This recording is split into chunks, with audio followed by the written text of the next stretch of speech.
Tila hindi nga napigilan ni Vilma Santos ang emosyon matapos nga nitong malaman na wala na ang matalik na kaibigan na si Miss Nora Honor.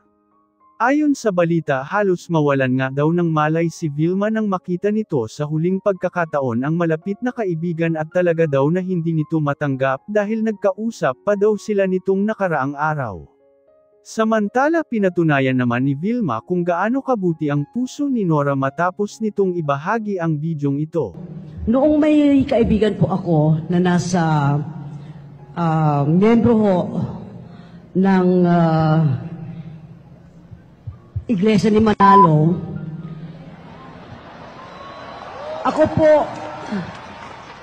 ako po ay napasama doon sa kanila. At doon ko ho nakita na kapag nagpunta pala kayo doon, hiwalay ang babae sa lalaki. At kailangan magkaroon kayo ng donasyon. At inantok ko ako sa totoo lamang nung pumunta po ako. At noong pumunta naman po ako dito at sinama po ako ng aking kaibigan, yung aking anak na si Joel, hindi ko po malaman yung aking pakiramdam sapagkat una pa lamang po ay nakita ko yung samahan po ninyo, yung respeto kasi pag sinabi mong respeto, andun na lahat eh.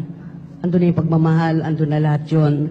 At dito ko lamang po nakita yun, yung respeto ng bawat isa. Kaya ko po ito sinasabi sa inyo dahil sa, hindi naman po ako, ilang beses na rin po naman akong napunta at nakinig sa mga salita ng Diyos at nakikinig po ako bago matulog kay Brother Eli. At ako po ay nakapagdesisyon.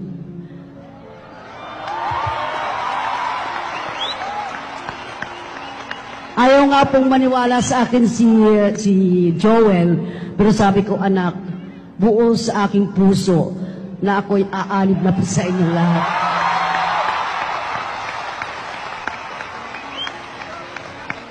Nasa puso ko na po yun sapagkat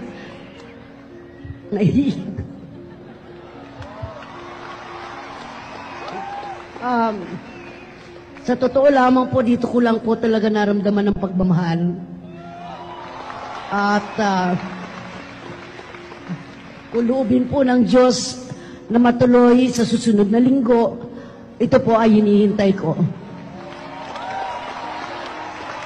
At asahan niyo po na makakasama niyo po talaga ako lagi at lagi tayo magkikita. Nasa puso ko na po yun. Marami pa po akong dapat sabihin. Kaya lang, alam niyo na po, basta nanggaling mo sa puso at isipan, yun lamang po ang ipagmamalaki ko sa inyong lahat.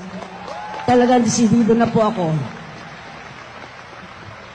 Isa pa po, ang hindi ko lang nagustuhan kasi sa Katoliko, ang mga pari po, hindi rin po ako nagsisimba.